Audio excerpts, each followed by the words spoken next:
This week on The Splash, we talk with a local fashion designer who creates comfortable and practical outerwear. Then watch us uncover the mystery behind one of Apple Island's secret pathways. And later, we look back on the history of our township during its early development. The Splash is a production of Civic Center TV. We're a news magazine that covers everything from local news to feature stories, all so that we can bring you the latest from the greater West Bloomfield area. And now, let's dive into The Splash.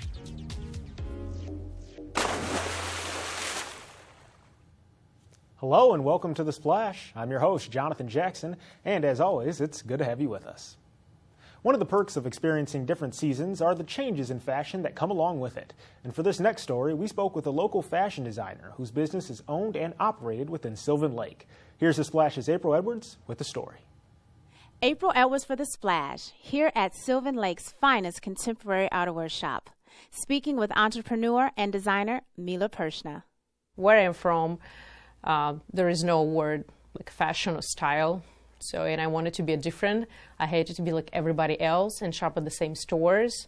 Mila's background in retail, along with a little encouragement, catapulted her career as a fashion design entrepreneur. I had a lot of experience in retail management as well. In 2013, I graduated. I had my son, and my husband said, you know what? You're not going back to work in retail. You're actually better than that. Why don't you just start your own? What makes her outerwear so unique is that it fluctuates with the person's size. It's contemporary, modern for stylish women. And I started as a maternity and beyond, and I called the line Maternity and Beyond. So it could transition into maternity style. So there are some adjustments that can be made in the coat. People cannot tell the difference, and they actually love that it's so practical and versatile. And although Mila's fashions have graced the runways of New York, her first choice to start her business is right here in Sylvan Lake. It's a great neighborhood. Everybody pretty much know each other. So we'll be looking at different areas for location, but this was my number one. And as soon as I walked into the space, I said, okay, this is where I want to sit. Creative and talented Mila Pershna. If you haven't had the pleasure of checking out her chic outerwear, make your way down to MP Fashions on Orchard Lake Road in Sylvan Lake. For The Splash, I'm April Edwards. Thank you, April. And thanks also to Mila for giving us a private tour of her studio. And if you'd like to check out more of her apparel for yourself, you can head on over to her website at milapershna.com.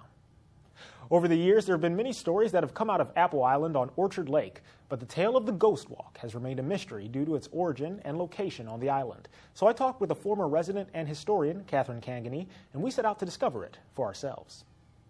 The history of Apple Island has been well documented by those within the Greater West Bloomfield Historical Society, such as Catherine Kangany, a historian who teaches at the University of Notre Dame. So I started volunteering while I was a graduate student, and then eventually became a board member, served as the vice president for one term, and then once I got the job at Notre Dame and moved to South Bend, was no longer on the board, but I'm still affiliated with them. I still work as a historical consultant with the Historical Society. I also did some curating, worked with kindergarten and elementary schoolers organizing tours of the museum and Apple Island, and so I've helped with the Apple Island tours for a long time. The island has had many owners over the years, with Catherine being related to one of them. His name was Colin Campbell, and he was the fourth person to ever purchase the island, buying it off previous owner John Coates in 1856. This is the foundation of the old Campbell House. This was a Greek Revival one-story house that was built by John Coates, actually the predecessor to the Campbells. He purchased Apple Island in 1851 and built this house shortly thereafter. When he moved back to Scotland and the Campbells bought it in 1856, they moved right into this house. So this is the foundation of what was their house. As a descendant of the Campbell family, Catherine has documented and preserved much of her family's history through pictures of their home and its surroundings. But there's one mystery that's eluded her, and that's the Ghost Walk, a pathway more commonly known as Cedar Lane. The path connected the high seat back to the Campbell House, which is the high ground in the center of the island. And that path was known as Cedar Lane because of all the cedar trees that lined it on either side, so it was pretty dark and shady. Most of those cedars are dead, but you can see there's still one here behind me. There are a couple closer to the Campbell House, and the local legend is that Cedar Lane was also known as the Ghost Walk because it was so heavily shaded by those cedar trees. However, the reasoning behind its name came from Colin Campbell's daughter, Jessie, who at the time was frightened by something while walking through Cedar Lane, never once revealing what it was. But for Catherine, who has been on the island quite often, she's seen no such thing, even at night. It was amazing. It's so quiet at night, and we camped out along with some other people from the Historical Society the night before the tours began. So it was wonderful. That hasn't happened in my family since probably 1922, I would say, that one of us or multiple of us had spent the night. So it was a fun return to something that used to be quite commonplace in my family. Regardless, no one has ever truly explored this area of Apple Island, making Catherine the first person to do so, and also revealing a piece of history once written off as myth. I was not convinced that we were going to find the actual ghost walk, but thankfully some of the cedar trees were still there, so it made it easy. And it was fun. It was fun to recover one of the paths that we don't use on the island. Some have survived and still are discernible and are used by tour groups, but this one wasn't, so it was great to find it. For The Splash, I'm Jonathan Jackson. That was quite the adventure, I must say. And thanks again to Catherine for all of her hard work on uncovering this mystery. And if you'd like to see more from this segment, well, you can visit civiccentertv.com/ghostwalk.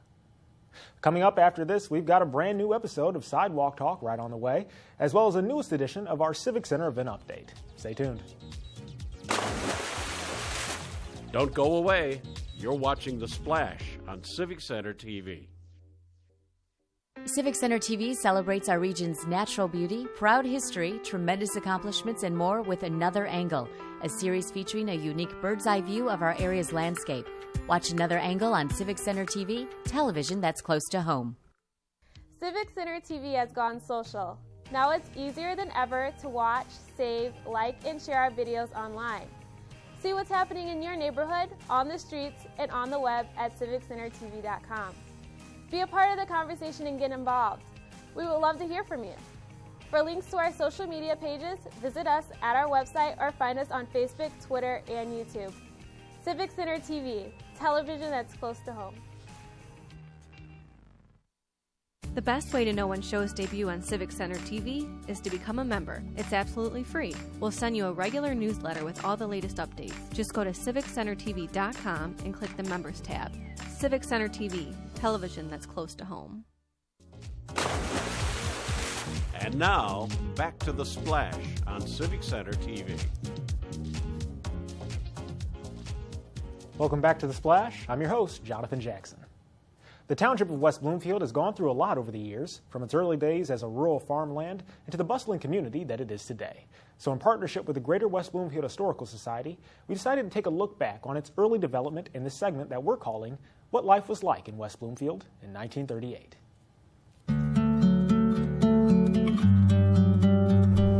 Well, it was still rural. Nothing, everything was small. Even the government was small. West Bloomfield was nothing. It was farms. And you knew who each farm was, who it belonged to, and you were free. We went through the Green's Orchard to get to school, and people could do that, and there was no problem because everybody knew each other. During this time period, West Bloomfield's community was quite small and lacked much of the technology we enjoy today, but its residents were more than capable of handling their own. The only stoplight in West Bloomfield was at Maple and Orchard Lake Road. And we crossed that road. We were taught you stop and watch both ways. But I'm 5 years old. I remember coming home by myself, crossing Orchard Lake Road. One of my relatives was the man who had the green orchard on Walnut Lake and Orchard Lake, and so I knew about that orchard. Greens we always think of as the big orchards. My grandfather loved trees, and he had planted several pear trees. We had cherry trees, we had apple trees, just on our own farm. I picked on an orchard on Middle Belt. It was the Masons. The Masons owned it, and they had apples also. But I remember picking sweet cherries. Families would often visit one another on weekends, and some would even vacation away from the city over the summer, just to experience the earlier days within the farm life. And it was just exciting being in the barn when this is all going on. It was sort of our playhouse. We could go up in the upstairs and go up in the lofts and the wheat bins and the oat bins. And it was magic. It was, when I look at what we had, I can't believe it. So much history and so many stories here in our community in West Bloomfield. And if you'd like to see more from that segment, we have plenty on our website at civiccentertv.com/West Bloomfield 1938. Well, now it's time to move on to another of our Splash segments, Sidewalk Talk, where our very own George Moore discusses topics at random with residents here in Greater West Bloomfield.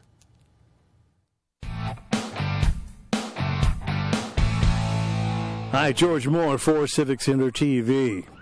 And the Splash. Well, we're at it again. We're out on the streets of the Greater West Bloomfield area asking the questions to get the answers we want to get. Join us. How did you and your significant other meet? Actually, we met in a bar and dated for a year, and we've been married for 41 years now. I always joke and say I changed her diapers because I was some years older than her. But, yeah, I think we met at church when I was a kid, but didn't connect until years later when we were both adults. We met on Mark Street in Pontiac. My sister was dating his cousin, and they introduced us. Okay. How long ago was that? 19 years ago. Wow. How did you meet your significant other? Oh my gosh, I don't have one right now. Mm-mm. Oh, he's my high school sweetheart. I met him in high school, and we're still together for after 32 years. We actually initially met at the ice rink in Redford the summer before 6th grade. Okay, and then we actually had Spanish class together. So we met in middle school, believe it or not. We were friends in middle school. We didn't date through high school. We didn't date till after high school. But now we got 2 kids, and we've been married over 11 years. I got my oldest out here at his first middle school football game. So here we are. Well, thank you for participating, Laker Nation, here at West Bloomfield High School. Got some great answers to some pretty interesting questions. For Civic Center TV and The Splash, I'm George Moore. Sidewalk Talk. You know, first meet stories are some of the best. Whether it was love at first sight or maybe even later on, each one is just a little bit different. And we've got plenty more stories just like those on our website. All you have to do is head on over to civiccentertv.com/sidewalktalk. Well, as we move on to our Civic Center event update, you can stay up to date on all these following current events by visiting civiccentertv.com/events. So with that being said, let's get started.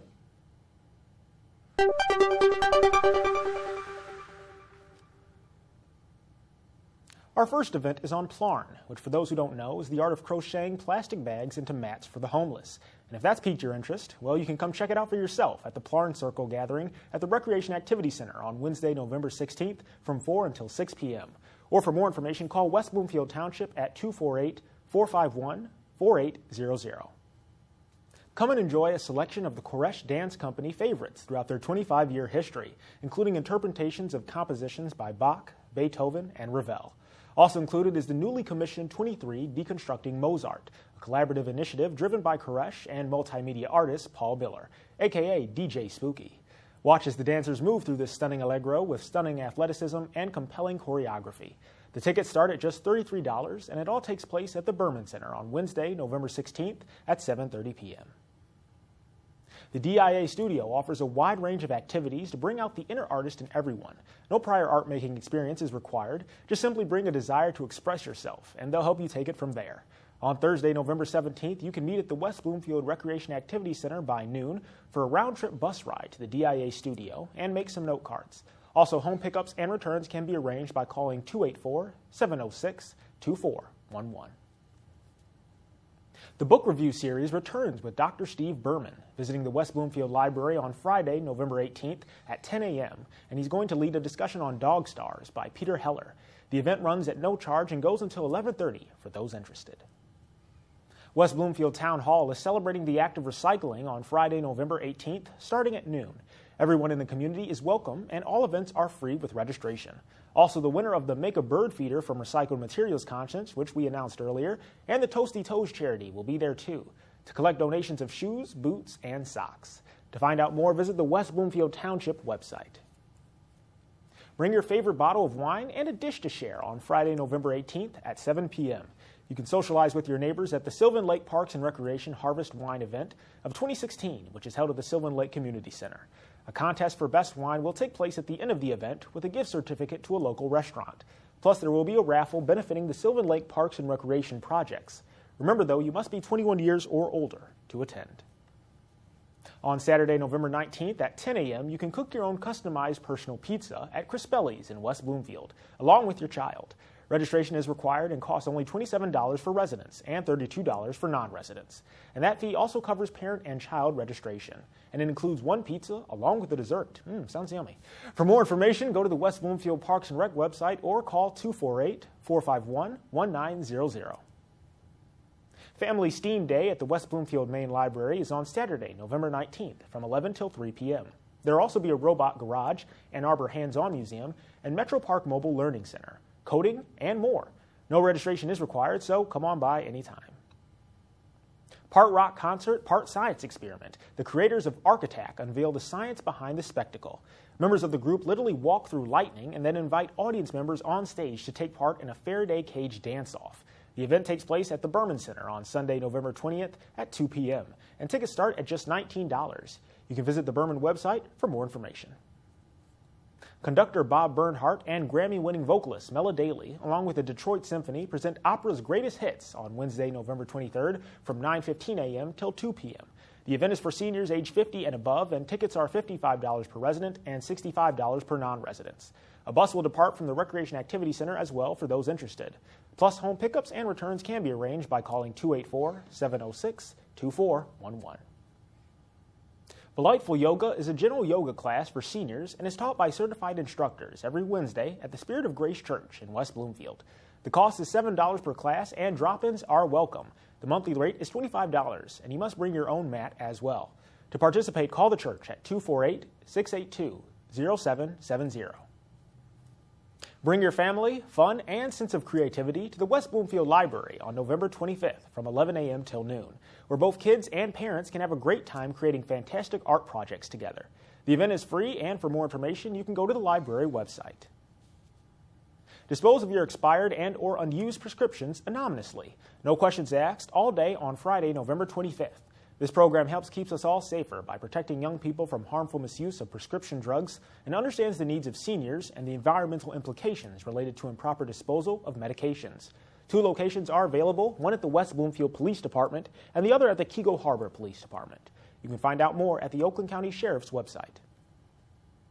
The Oakland Sheriff's Department, along with many community partners, are asking for new or used coats to be collected on Friday, November 25th. They will be given to the numerous charitable organizations who will then distribute the coats to those most in need at no cost. For a list of drop-off sites, go to the Oakland County Sheriff's Office website or call 248-858-5000. Come to the West Bloomfield Main Library on Wednesday, November 30th from 10 till noon for an ESL discussion group. Anyone learning English or who wants to become more proficient is invited. Tutors from the Oakland Literary Council will facilitate the conversation, and you can drop in for all or part of a session. No registration is required either. The Alzheimer's Association will present a memory loss workshop for anyone who'd like to know more about Alzheimer's and related dementias. Registration is required, and RSVP you can call the Alzheimer's Association at 800-272-3900 or contact Kate Bowman at 248-661-5700. The workshop takes place on Wednesday, November 30th from 10:30 a.m. till noon at Temple Israel. And view a selection of paintings, drawings, and prominent pieces from artist Rick Vian all throughout his career at the Janice Sherratt Gallery. It's now through December 8th, and you can even join the artist on December 4th at 1 p.m. as he walks through the gallery discussing his own work. For more information, go to the Janice Sherratt Gallery website or call 248-432-5579. And wouldn't you know it, that's all for now. But if you're looking to find even more events going on in your neighborhood, then be sure to follow us at civiccentertv.com/events and look up our events calendar. Or watch us here for more information on everything going on in the greater West Bloomfield area. Well, as we head into the break, stay tuned because afterwards I'll be talking with Mike Stone, also known as Stoney, from 97.1 The Ticket. Don't go away. You're watching The Splash on Civic Center TV. I'm Kelly Waterfall for Civic Center TV. All around West Bloomfield, people are saying there's great, if not totally compelling programming on Civic Center TV. What's the best way to know when our newest shows debut? Become a member. It's absolutely free. We'll send you a regular newsletter with all the latest updates. Just go to civiccentertv.com and click the Members tab. Civic Center TV, television that's close to home. Be sure to catch live coverage of Laker sports, up-to-date information on local events, and of course, non-stop music on 89.3 WBLD, the all-new Lakes FM. For years, Civic Center TV has been bringing you live coverage of local municipal meetings. The meetings are now available on demand at civiccentertv.com/meetings or watch the meetings again the following day on Civic Center TV, television that's close to home. And now, back to The Splash on Civic Center TV. Welcome back to The Splash, everyone. I'm Jonathan Jackson, and my guest on the show this week is Mike Stone, one of the on-air hosts for 97.1 The Ticket's Jamie and Stoney, and he's also a resident here within West Bloomfield. Thanks so much for joining me today. My pleasure. Thanks for having me. Yeah, great to have you. Yes. So I said you're Mike Stone, but most of your fans know you as Stoney, of course, on the radio. And Stoney, you've been doing this for quite a while, haven't you? Sports talk radio since WDFN started July of 1994. With a little bit of a break in between after we got let go, along with 2,000 other Clear Channel employees, as President Obama was being inaugurated. 2,000 people nationwide were getting fired. It was a beautiful thing. Yeah, it's wonderful. And as he moves on out, now we have new. That's right. Well, we're not going to get into that. Of course. But, talk to us a little bit, though, about, your history. As you said earlier, you used to do the show Stoney and Wojo, and you and Wojo were a dynamic duo. You're more the mellow one, while he's a little more of the rowdy. I'm more the straight guy. Yeah, exactly. I started off, I moved to Detroit 30 years ago. From Washington, D.C., after working at the NBC television station in D.C. for like six years out of college. I went to American University in Washington, D.C. Go Eagles! And needed a job, came here in Detroit with Bernie Smilovitz, brought me to Channel 4. And I was working behind the scenes, befriended Mitch Albom, and lo and behold, myself, he, and another guy, we all lived together in a house. And in 1988, Mitch and I, more Mitch than myself, but we did this radio show on Sunday nights called the Sunday Sports Album on WLLZ. So I was doing that on Sundays, plus all the television stuff at Channel 4 as a sports producer. And then in 1994, WDFN started, and I got lucky to get a job doing the afternoon drive with Rob Parker. We were the odd couple. Yes, we were very odd. And then he left for New York, and then Wojo, who I did a Sunday show with, we just hooked up and from there, from 1995 through 2009, we did our show together. Goodness, yeah. And now, of course, sports radio and broadcasting, but you've moved on to 97.1 The Ticket, and you're hosting a show with Jamie, and you guys have well known for, you also have great chemistry with him as well. Well, it's because I've known him for 20 or some years, since 1994, when WDFN started. And it's a shame that there was a change, because I loved working with Bill McAllister. But the higher-ups decided they wanted a little more sports, I guess, and so. Speaking of sports, though, of course, you're a Lions fan, I know, and also a Michigan fan. And football season is in full swing right now. Talk to me a little bit about what your thoughts are on the Lions, especially as we are top of the division right now. Hard to believe. I know, right? I thought maybe 6 games they'd win. Got to give them credit. Matthew Stafford's been terrific. Even Jim Caldwell, who I'm not a big fan of, has done a nice job. And as we sit here today, they're 5-4 atop the NFC North. Exactly. And even more interesting is the conversation on how Stafford is, people are saying he's the next elite quarterback, one of the greatest that Detroit has ever had. Well, would you agree with that? Well, he's the best Detroit has had since Bobby Lane, which was before my time even. Yes, as well as mine. But he has been terrific. And when they say elite, they mean elite by pay. Yeah. And because his contract is over after next season, and they're talking about $25 million. He's still young, Yeah. and he still hasn't won a playoff game. But the question is, you extend him after this season, so you don't have to worry about a quarterback for the next 6 or 7 years. I think you might have to, and even if he's one of the highest paid quarterbacks in the league, you might have to, because who else are you going to get? Right. That's the problem. You could end up like the New York Jets with somebody like Ryan Fitzpatrick. A lot of teams you can figure out, they can be okay with a middle-of-the-road quarterback.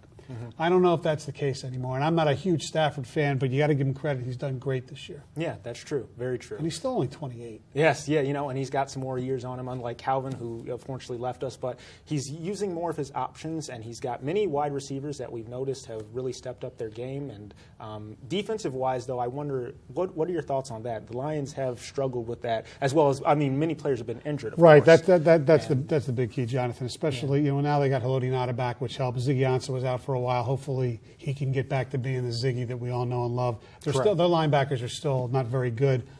Who knows? Maybe DeAndre Levy will actually come back and play football. That would be great. Or Darius Slay as well. He should be back shortly, so that will help as well. That would be very helpful, yes. Well, also speaking of football, have you been to any West Bloomfield games, by the way? We have a very good team. We did it very well this year. Have I been to any games? Yeah. I do the public address announcing for the Lakers. No way. Yeah. And I've been doing it for 5 years.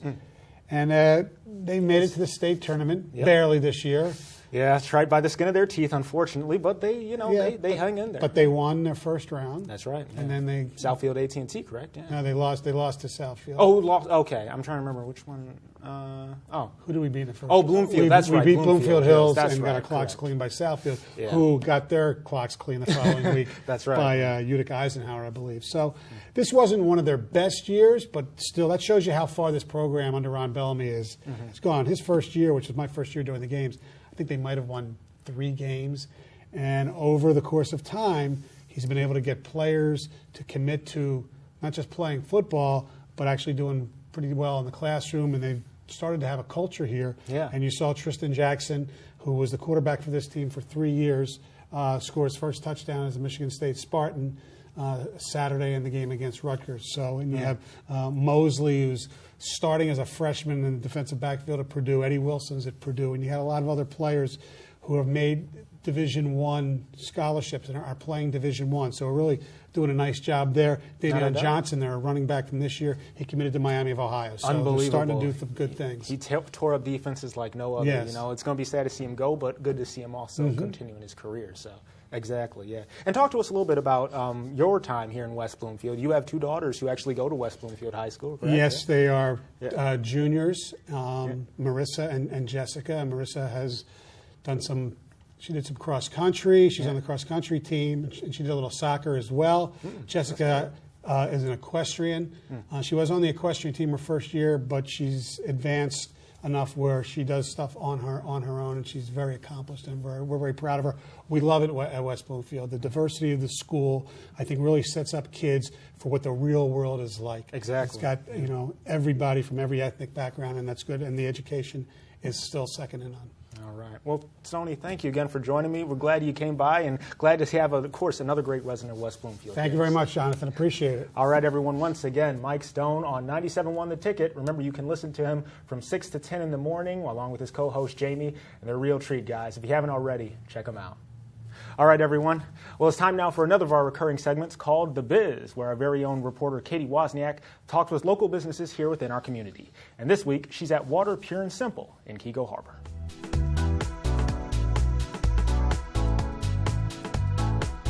Drinking water is essential to our health and a vital nutrient our bodies need. In this edition of The Biz, we visit Water Pure and Simple in Keego Harbor to learn about the differences between tap water and purified water. 70% of our body is made up of water, so we should drink the best water we can possibly drink, right? Why drink water that's full of chemicals? Tap water has chlorine and fluoride. It has trace elements of medicine. One of the issues with chlorine in tap water is that it breaks down into byproducts, which are more toxic than the chlorine itself. Jack explains to us how they are able to purify the water in order to remove the harmful toxins. Our water is purified through a seven-stage process. It starts with an AG filter and a couple carbon filters, and then it goes through a reverse osmosis process. And then it's stored in tanks, and then when it's dispensed at time of purchase, and it goes through 3 other filters, including a sterilized light. And when it comes out to you, it's like 99.9% pure and bacteria-free, and yeah, it tastes wonderful. And storing your purified water properly is just as important as drinking it. The best way to store water is in glass. And if you don't have in glass containers, second best would be a PBA-free container, which is behind me. It's a harder plastic, and although over time the plastic will leach into the water, it just takes a lot longer than your milk cartons or your soft plastics. We spoke with Natalie about alkaline water, which is simply water with a pH level higher than 7, and that provides a wide range of health benefits. Our alkaline water is purified first, and then the water runs over a filter, which is a natural rock, and it naturally extracts the minerals from the rock.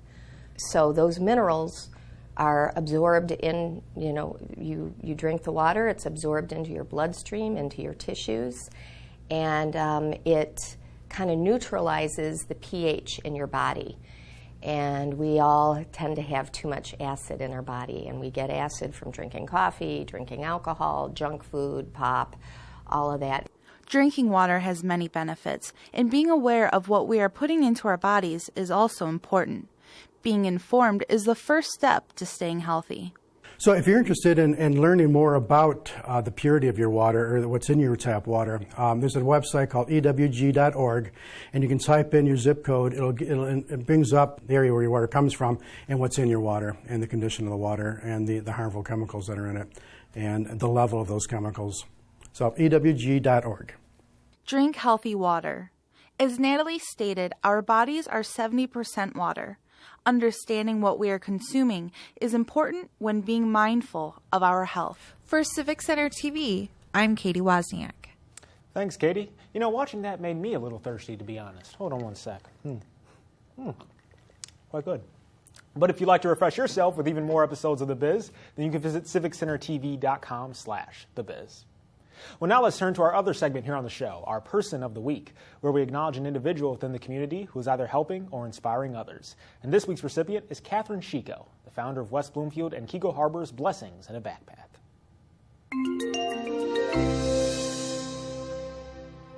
Former elementary school principal Catherine Chico is sort of a household name in West Bloomfield, whether it be through her time at Green Elementary, now named Chico in her honor, or through her work with Blessings in a Backpack. As the founder of West Bloomfield and Kego Harbor's local chapter of Blessings, she helps provide nourishment to elementary school children who are on the reduced or free lunch program. Over the weekend, she and other volunteers will pack meals that include ready-to-eat items like cereal, juice boxes, and granola bars. In her own way, Kathy has not only provided kids with nutritious and easy-to-prepare meals, but has also inspired so many others to do the same, which is why we made her our Person of the Week. And if you happen to know someone who is providing a service to your community, then let us know by sending an email to thesplash@civiccentertv.com. We want to congratulate those who are making a difference in our area, and we appreciate any and all suggestions. Unfortunately, though, that brings us to the end of our show today. But as always, you can catch new episodes of The Splash every Monday at 6:30 and throughout the week for replays. And you can also look up previous episodes online at civiccentertv.com or follow us on Twitter, YouTube, and Facebook under Civic Center TV for more information. Well, for all our friends in Sylvan Lake, Orchard Lake, Kego Harbor, and of course West Bloomfield, I'm Jonathan Jackson, and we want to thank you for watching.